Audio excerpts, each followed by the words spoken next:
What if everything we know about camping in the wild is outdated? Hundreds of years ago, North American tribes built their camps in harsh conditions where the slightest mistake was too costly.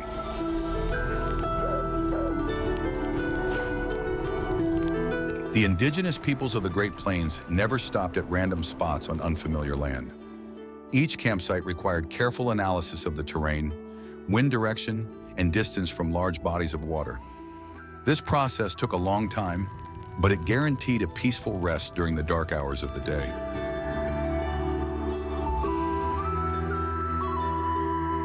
The wisdom of these peoples lay in their strict adherence to special rules that turned fragile dwellings into impregnable fortresses. Watch the video to the end to learn how the architecture of simple shelters and strict discipline helped Native Americans sleep safely alongside the wild. The hidden truth that everyone keeps quiet about lies in the rules for initially choosing a landscape for a safe camp. The Lakota and Cheyenne always avoided narrow gorges and deep forest lowlands. Such places created natural traps for cold air and severely limited the view of the surrounding area. Spacious high ground gave an undeniable advantage in observing the surroundings for many kilometers around. The wind in open spaces naturally carried the smell of food far away from the tents. Particular attention was paid to maintaining a safe distance from sources of fresh water. Camps were set up at a sufficient distance from rivers so as not to obstruct the path of forest dwellers. Watering holes always remained a place of active movement during the night. The right distance allowed people to sleep peacefully without attracting unwanted attention. The ground beneath their feet was also crucial for setting up stable dwellings. Firm soil held wooden pegs securely in place, even during strong gusts of wind. Excessively soft or swampy ground threatened to collapse the structure in the middle of the night. The stability of the shelter was the basis of psychological comfort for every member of the nomadic tribe.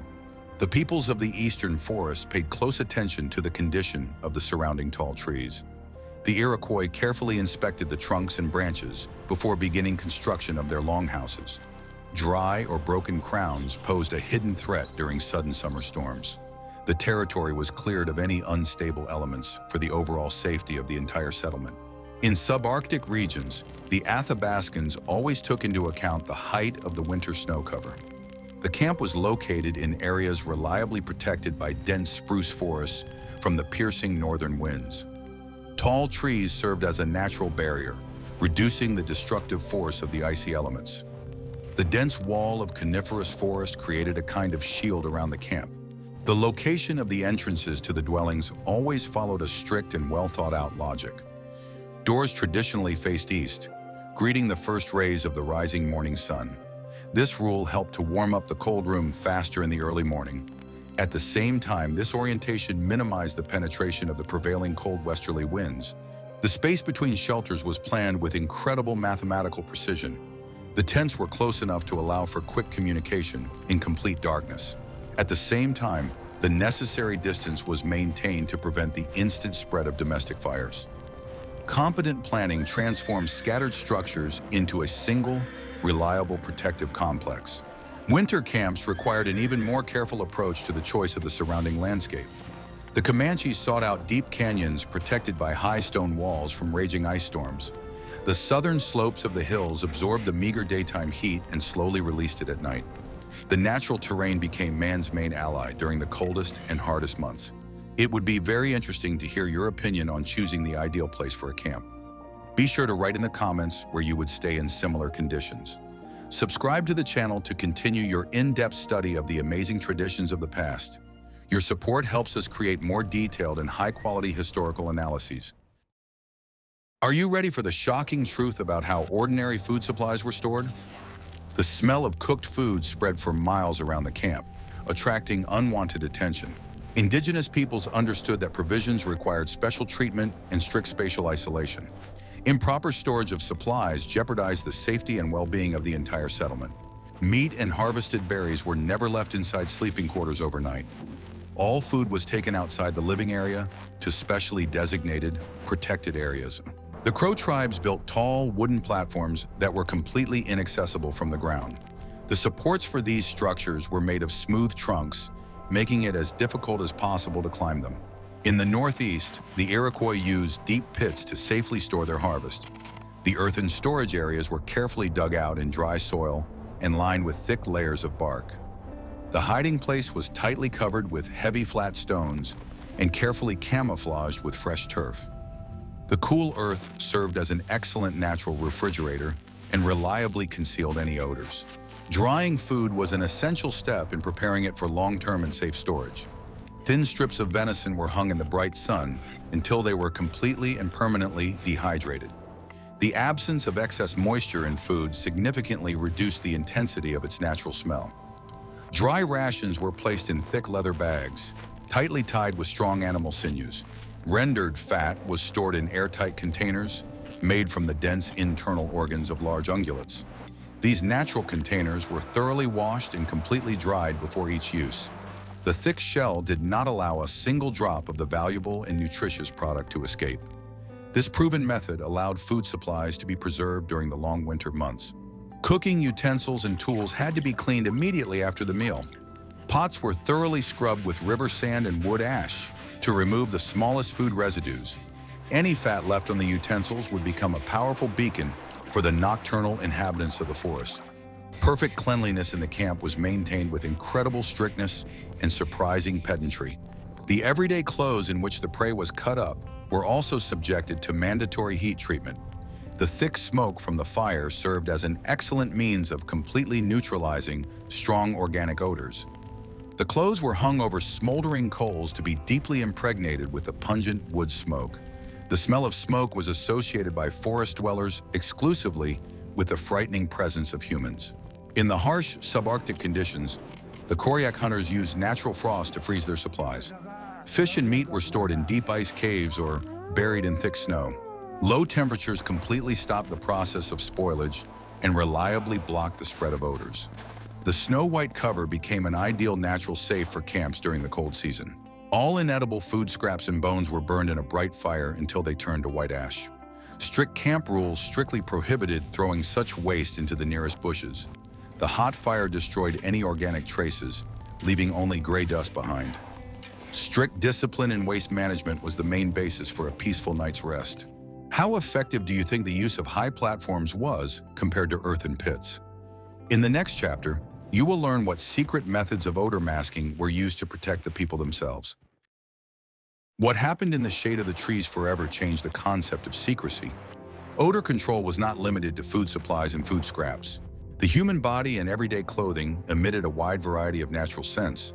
Tribes developed unique ways to completely dissolve their scent into the surrounding forest environment. The Arapaho constantly used special herbal mixtures to scent their personal belongings.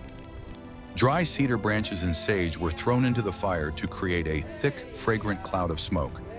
People would stand in this thick fog, allowing the fabrics to absorb the lingering herbal scent. Cedar smoke effectively masked any human odors for a long time. Regular bathing in cold rivers and streams was an essential part of the daily routine.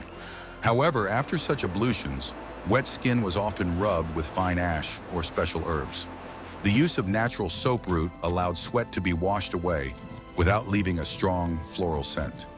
The naturalness of the scents helped them blend in with the familiar backdrop of the wild. The leather hides used to sew spacious tents also underwent a lengthy smoking process. Tanning with thick smoke made the material completely waterproof and durable. At the same time, this proven method permanently eliminated the unpleasant smell of raw animal skin. The finished dwelling smelled exclusively of bonfires, dry wood, and steppe grasses. In the forests of the Northeast, experienced hunters used fresh pine needles to mask their tracks. Pine and fir branches were carefully rubbed in their palms before going out on night duty. The same extract was generously applied to their shoes to mask the smell of tanned leather from the ground. The coniferous aroma was familiar to the inhabitants of the thicket and did not arouse any suspicion. Inside the huge longhouses of the Iroquois, hearths with oak or ash wood were constantly burning. The smoke slowly rose to the roof, deeply saturating the wooden walls and massive rafters. This created a stable atmosphere that reliably concealed the smell of a large group of sleeping people. Ventilation holes in the roof ensured proper draft and quick removal of excess smoke. In the subarctic winter, controlling odors became even more critical for survival. The frosty air instantly spread any aromas over vast distances across the snow-covered plain. The Athabascans tried to cook hot food only during the day, while the wind was fresh and strong. By nightfall, the fires were reduced to a slow smolder without active smoke emission. The use of animal fat to protect the skin from frost had its own strict rules. Only old, repeatedly boiled fat that had long lost its original pungent aroma was used. The face and exposed areas of the hands were covered with a thin layer to prevent painful frostbite. This practice saved the skin without turning a person into a walking source of odor. Even the Indians' domestic dogs unquestioningly obeyed the general rules of camp odor camouflage. They were fed only proven food that did not cause a strong odor in the campsites. The dogs often slept near warm fires, also soaking up the protective and familiar wood smoke. They became an integral part of the camp, blending in completely with the other smells. Like this video if you admire the ingenuity of the indigenous peoples of North America. The secret, carefully passed down from generation to generation, lies in absolute darkness. The huge camp never fell into a deep sleep completely. The safety of the tribe depended every night on the sharp eyes and ears of special sentries. These hardy people were personally responsible for the peace of mind of every sleeping person. The tribes of the Great Plains had incredibly strict night watch schedules. The most experienced and trusted warriors took their posts during the darkest hours before dawn. It was this quiet time that was historically considered the most suitable for any dangerous surprises. The guards' eyesight and hearing were superbly trained by long years of living on the steppe. Experienced sentries never stood by the brightly lit and warm central fire. They always positioned themselves in deep shadow, on the very border between light and surrounding darkness. This clever position allowed their eyes to quickly adjust to the darkness and see the slightest movement. Bright light would inevitably blind the sentry and make him an extremely vulnerable target. The quiet sounds of the surrounding nature were constantly used for covert communication between the guards. A skillful imitation of a night bird's cry or the rustling of leaves served as a signal. Loud cries were used only in cases of extreme, imminent danger to the entire sleeping camp. Absolute silence remained the main ally in detecting any foreign presence. The positions of the hidden guards changed frequently and unpredictably throughout the long night. This was done in order to completely eliminate the predictability of the actions and routes of the sentries. The patrol routes covered the entire perimeter of the camp, leaving no dangerous blind spots. Maximum attention was focused on places where a hidden approach from the forest was possible. The brave Comanches often posted distant sentries on high ground, far around the main camp. These attentive observers could easily spot danger long before it approached the tents. Important information was communicated using prearranged and barely noticeable signals. The multi-level security system reliably created an incredibly tight security ring. In winter, long shifts required incredible physical endurance due to the severe and piercing frosts. The sentries wore the warmest furs, but tried to move constantly and actively. Falling asleep on duty was the most serious offense imaginable in the tribe. Strict discipline was maintained by an awareness of collective responsibility for the lives of dozens of tribesmen. Dogs always played a vital and irreplaceable role in the multi-level camp security system. Their incredibly keen hearing and sense of smell instantly picked up on things that were inaccessible to humans. The muffled growl of a loyal dog was often the first warning of an approaching threat from outside. Dogs performed flawlessly as reliable, lively, and incorruptible alarms. In dense wooded areas, sentries relied on the behavior of small forest birds. A sudden silence in the birdsong at dawn was a clear indication of hidden movement in the bushes. The crack of a dry branch under heavy footsteps immediately put the entire camp on alert. Nature itself unerringly told the sentries when to be on high alert. Do you know what skills were required for successful night watch in the forest? In the next chapter, you will learn how the architecture of the huge Iroquois dwellings created additional levels of protection. In the northeast of the continent, tribes built completely different, unique types of reliable shelters. The famous Iroquois longhouses were monumental wooden structures of impressive size. These huge structures could easily reach 30 meters in length and accommodate several families. The architecture of such a house was thought out to the smallest detail in terms of safety and functionality. The massive frame was erected from thick tree trunks dug deep into the hard ground. The upper branches were tightly intertwined, forming strong and flexible roof arches. The entire wooden structure was neatly covered with large sheets of elm bark or durable ash. The bark was laid overlapping like tiles, reliably preventing any moisture from getting inside. Traditional longhouses had no windows in the usual sense of the word. The only sources of light and fresh air were openings in the high curved roof. This completely ruled out the possibility of penetration through the side walls of the massive structure. The sturdy and solid facade reliably protected the inhabitants from any external influences during sleep. The entrances and exits were located exclusively on the narrow ends of this huge wooden building. The doors were made of massive pieces of wood or thick stitched layers of durable bark.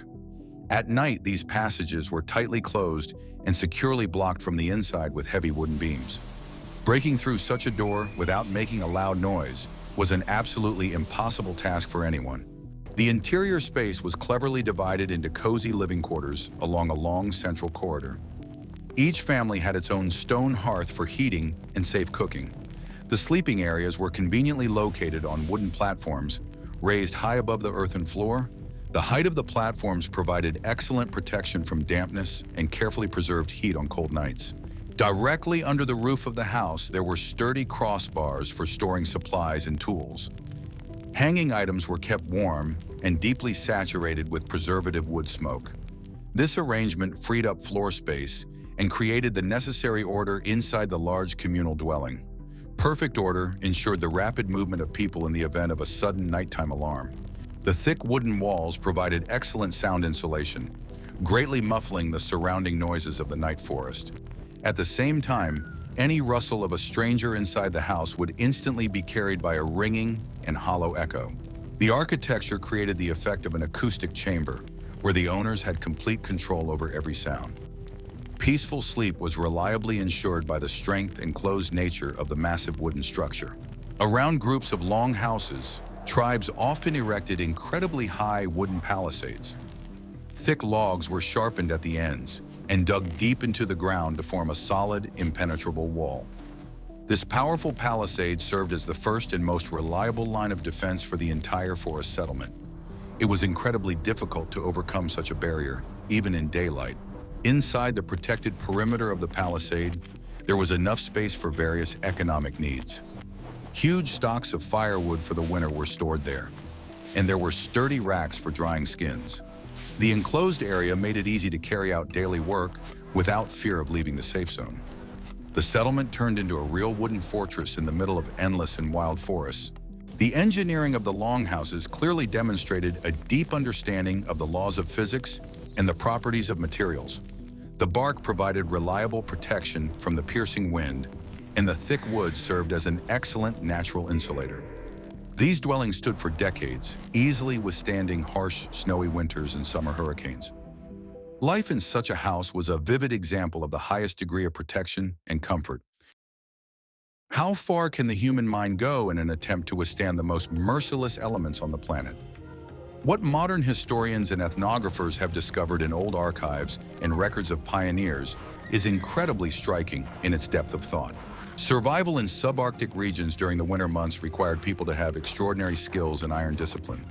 Indigenous peoples, such as the Cree and Athabascan, have for centuries faced temperatures capable of freezing water in seconds. Their temporary camps and winter encampments became true masterpieces of engineering and deep adaptation to the extreme northern climate. The main and most accessible building material in these inhumanly harsh conditions was dense snow itself. Hunters built incredibly high and massive snow walls around portable tents and stationary dwellings. These artificial embankments served as the main protection against the piercing icy wind that could literally knock a person off their feet. It is important to understand that snow has unique thermal insulation properties due to the air it contains. It reliably retains even the tiniest fraction of the life-saving heat coming from the hearth inside the shelter. These white walls turned every modest dwelling into a cozy and safe cocoon in the middle of the endless icy desert. The entrance to such a winter shelter was always made as low, narrow, and practically invisible to the outside eye as possible. To get into the warm room, a person had to literally crawl on all fours through a long snow tunnel. This clever and well-thought-out design completely prevented the heavy cold air from the street from entering the living area. According to the immutable laws of physics, warm air always rose and remained under the ceiling of the dwelling. By descending into such a low passage, a person would lock the heat inside the room, preventing it from escaping every time they entered or exited. The stone hearth, located in the very center of the winter tent, required constant and incredibly careful nighttime monitoring. Only dry wood of certain species was used for heating, as it provided maximum heat with a minimum of smoke. Sleeping clothes were a source of particular pride and were sewn from the thickest and warmest skins of large northern reindeer. Long, thick fur was placed both on the outside and inside of the sleeping bag to provide maximum insulation. People often slept huddled together, pressed tightly against each other to combine the natural warmth of their bodies into a single stream. This ancient and necessary practice of sleeping together saved entire families from perishing in the harshest January frosts.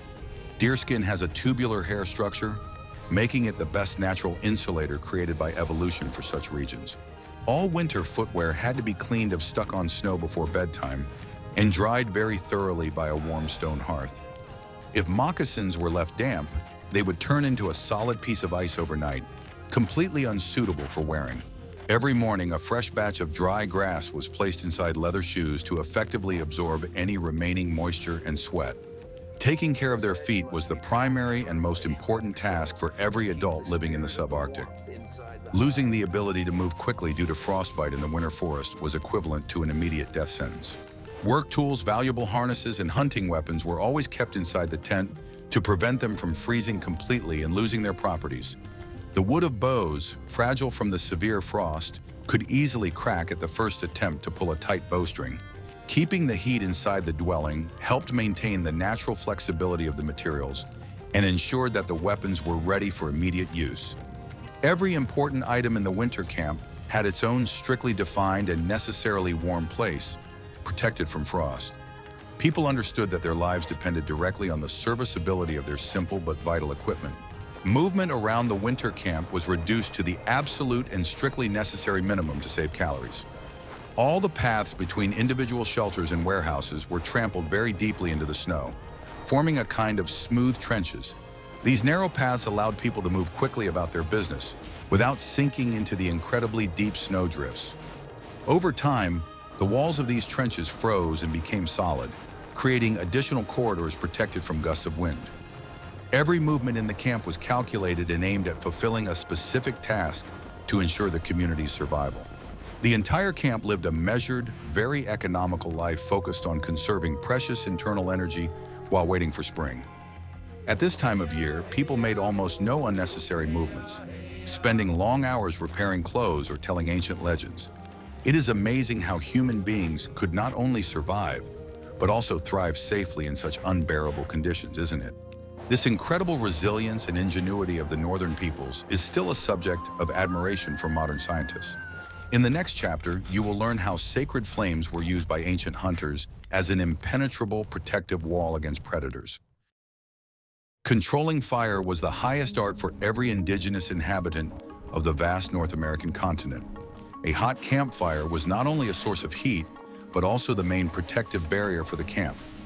A properly built fire created an invisible wall that reliably separated people from the darkness of night.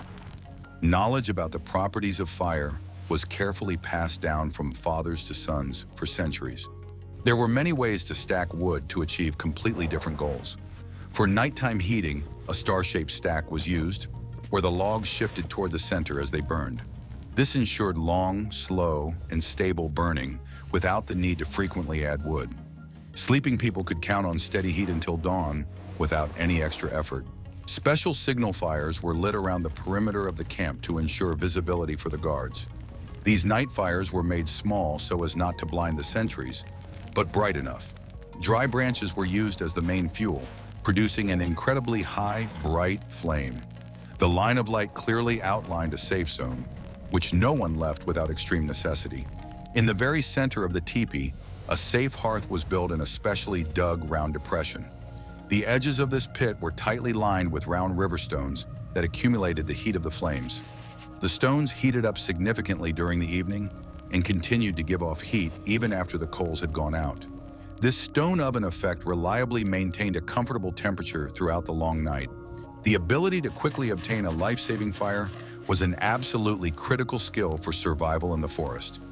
The Indians used a simple bow drill and dry tinder to instantly produce sparks. Kindling was always carried in waterproof leather pouches on the warrior's chest. A fire could be lit even during incredibly heavy rain. In windy weather, fires were reliably protected by special stone or high earthen screens. Strong winds could scatter sparks onto dry grass or tent skins, causing a disaster. The screens directed the heat in the right direction and prevented accidental and dangerous fires. Safety in handling fire was taught from an early age. Smoke from properly burned wood also served as excellent protection against minor inconveniences of nature. A thick cloud effectively drove away the night dampness and created a comfortable microclimate around the camp. People always positioned themselves on the windward side so that the smoke would drift toward the dense forest. This created a unique and reliable barrier between the camp and the surrounding environment. Fire was constantly used to dry clothes and shoes after long day trips. Wet items were carefully hung on wooden tripods at a safe distance from the flames. Drying prevented hypothermia during long nights of sleep. Dry clothes were a 100% guarantee of staying healthy in incredibly harsh conditions. The gray ash from burnout fires was widely used in the daily life of the tribe. It was used to thoroughly clean dishes, removing grease residues and preventing the spread of odors. Ash was also constantly used for the initial processing of hides before further tanning. No element of the fire was wasted in the incredibly economical economy of the indigenous peoples. Respect for the element of fire was an essential part of their culture and ancient philosophy. The flame was considered a living being that required care and proper nourishment in the form of dry wood. A fire that went out in the middle of the night was always considered a sign of gross negligence and inexperience. Maintaining the fire was a sacred and daily duty of every member of the community. Tribes could not always afford to set up large, stationary and fortified camps. During long journeys or hunting expeditions, incredibly quick and reliable shelters were required. The architecture of such temporary camps was minimalist, but maintained the highest level of safety. Absolutely any materials found at the site of the upcoming overnight stay were used. Compact dome-shaped wigwams were built from flexible willow or hazel branches. The frame was firmly bound with wet roots and covered with layers of bark or reed mats. The rounded shape allowed the wind to flow smoothly around the structure without destroying it. Such a reliable shelter could be erected by a few people in just a couple of hours. On the endless plains, very simple shelters made of skins stretched over poles were often used. This dense canopy protected from the scorching sun during the day and the icy dew late at night. The angle of the roof was calculated so that rainwater would roll off as quickly as possible. A small trench was dug under the canopy to drain excess moisture away from the dry sleeping area. In the forests of the east, hunters quickly built single-sloped huts from thick coniferous branches. The wooden frame rested on a sturdy fallen tree trunk or an incredibly large boulder. Fir branches were laid in a dense layer, their needles reliably repelling any water. A long fire was lit in front of the open part of the shelter to heat the entire temporary structure. The floor of the temporary shelters was carefully covered with a thick layer of dry leaves or grass. This plant cushion reliably insulated the sleeping person from the cold and very damp ground.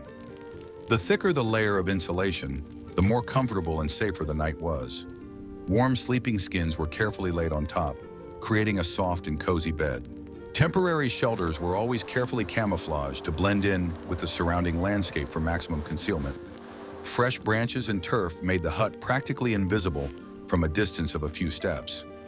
Visual camouflage was the main means of protecting a small group of people from prying eyes. The camp blended perfectly with the forest without disturbing the natural harmony. In case of severe weather, temporary shelters were additionally and incredibly securely reinforced with stones. Heavy cobblestones pressed the edges of the skins or bark tightly to the ground, preventing the roof from being torn off. The strength of the structure was carefully checked before nightfall. There was absolutely no room for engineering errors or human laziness in the forest. The hearth in a temporary camp was always made very compact and hidden from prying eyes. They often used the clever method of a Dakota fire pit with 2 holes deep in the ground. A fire burned in one pit, while the other allowed air to flow freely for draft.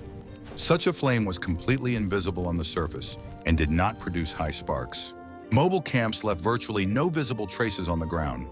In the morning, the wooden frames were dismantled, the branches were scattered, and the fire pit was carefully covered with earth and turf. Nature incredibly quickly hid the presence of humans, restoring its original appearance. This strict rule was absolutely mandatory for any nomadic hunting parties. The simplicity of temporary shelters was the result of a deep understanding of the properties of all natural materials. People did not fight against the elements, but skillfully used them for their protection. Every broken branch and every stone found served a specific, vital purpose. The art of creating comfort out of nothing was passed down from century to century. The geography of North America provided a vast and varied selection of natural shelters for encampments. Indigenous peoples were skilled at reading the surrounding landscape, turning the folds of the terrain into defensive lines. Understanding topography was as incredibly important a skill as marksmanship. The natural terrain always served as a reliable extension of the architecture of the most fortified camp. Deep ravines and dry riverbeds were common in the Great Plains.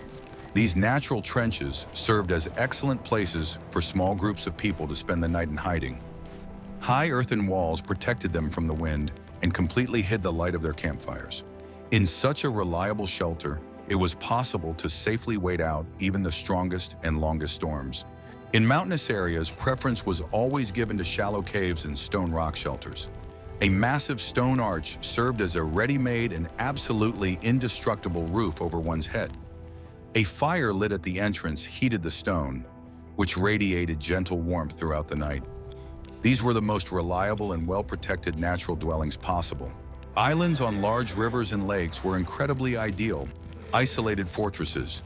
Deep water created a natural barrier that was impossible to cross without making noise. On the island, there was no need to fear a sudden approach from land in the dark.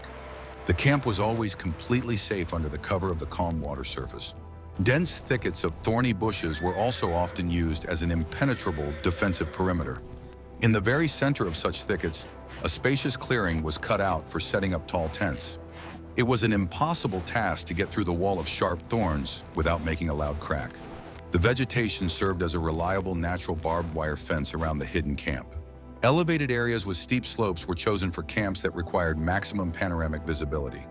Climbing to such a camp required incredible physical effort and a huge amount of time. Any approach to the summit would be noticed by attentive sentries long before contact was made. The height gave an absolutely undeniable tactical advantage to all the inhabitants of the camp. When choosing a safe place, the direction of strong water currents in the spring was taken into account. Camps were never set up in lowlands prone to sudden and catastrophic flooding after heavy rains. A deep understanding of the hydrology of the area reliably saved entire settlements from the forces of water. Safety always depended on the ability to accurately predict the harsh behavior of nature. Rocky placers at the foot of the mountains were constantly used to perfectly camouflage the traces of the approach. The hard rock did not retain any moccasin prints, concealing the exact direction of the group's movement. Finding such a camp by its tracks was a task beyond even the most experienced trackers. The terrain was excellent for keeping the exact location of the fortified camp a secret. Sometimes tribes skillfully used the natural traps of the terrain for their protection. Narrow passages between rocks could be blocked with artificial barricades made of dry trees. This created strictly controlled access routes, where it was easy to organize round-the-clock surveillance. The landscape was modeled for security needs with incredibly minimal effort. Living in absolute harmony with the terrain required constant attention to the smallest details of the landscape. People never tried to change the land. They built their lives into its curves. Nature generously provided everything necessary for a safe night's sleep. One only had to be able to see it. Every rock and every fast-flowing stream became faithful guardians of the night's peace. The safety of the camp depended not only on the strength of its walls, but also on the speed of information transfer. The tribes developed incredibly complex systems of passive warning of any approach to their settlements. These tricks worked around the clock, requiring no constant human attention. The signaling systems turned the defensive perimeter into an incredibly sensitive web. Thin, strong tendon threads were stretched between trees on the approaches to the hidden camp. Empty turtle shells or bundles of very dry bones were tied to these threads. At the slightest touch, the structure emitted a quiet but distinct knock, clearly audible to the sentry. This primitive alarm system worked flawlessly and reliably in complete darkness. Dry, very brittle branches were often left on forest paths, laid out in a specific order.